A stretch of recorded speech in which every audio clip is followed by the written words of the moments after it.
लगाएंगे और फिर हम माता को अक्षत इत्यादि अर्पित करने के बाद पुष्प अर्पित करेंगे।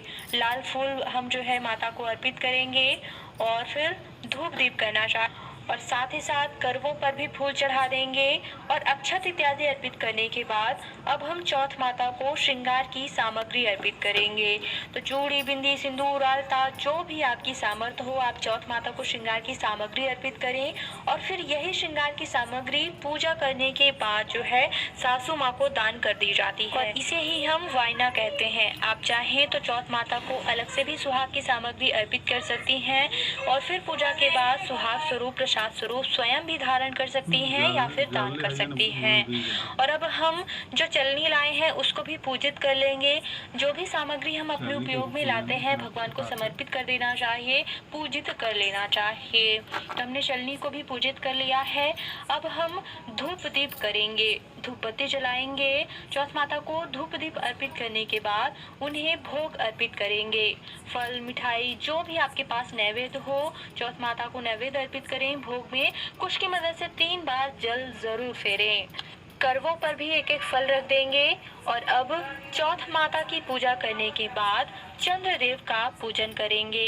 भगवान चंद्रदेव की पूजा के लिए सबसे पहले उन्हें जल से स्नान कराएंगे, जल अर्पित करेंगे। ओम चंद्रमसे नमः, ओम चंद्रमसे नमः, इस प्रकार बोलते हुए चंद्र देवता को जल अर्पित करें। इसके बाद वस्त्र अर्पित किए जाते हैं। तो सफेद वस्त्र की भावना करके हमने यहाँ पर कच्चा सूत भगवान को अर्पित किया है। यज्ञोपवीत यानी कि जनेऊ अर्पित करना चाहिए। हमने भगवान चंद्रदेव को जनेऊ अर्पित किया है। इसके बाद हम उन्हें सफेद चंदन लगाएंगे। भगवान चंद्रदेव को सफेद चीजें पसंद होती हैं, तो आप दूर से ही चंदन जो है छिड़क सकते हैं।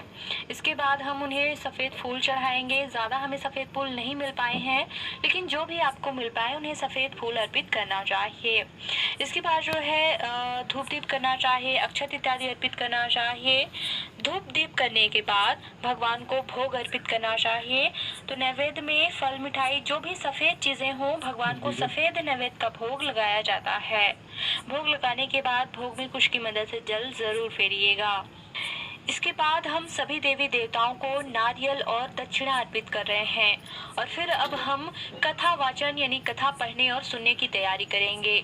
तो करवा चौथ की व्रत कथा सुनने के लिए हाथ में गेहूं के 13 दाने लेने होते हैं। तो आप गेहूं के 13 दाने हाथ में गिन कर सुनने के बाद हमारे यहाँ हर व्रत में हवन करने की रीति है। अगर आप भी करना चाहते हैं, हमारे यहाँ ऐसा माना जाता है कि हवन करने से ही जो है और उनकी पत्नी द्रौपदी को अनेक संकटों का सामना करना पड़ा था। साथ ही द्रौपदी भी अर्जुन के विषय में चिंतित रहने लगी थी।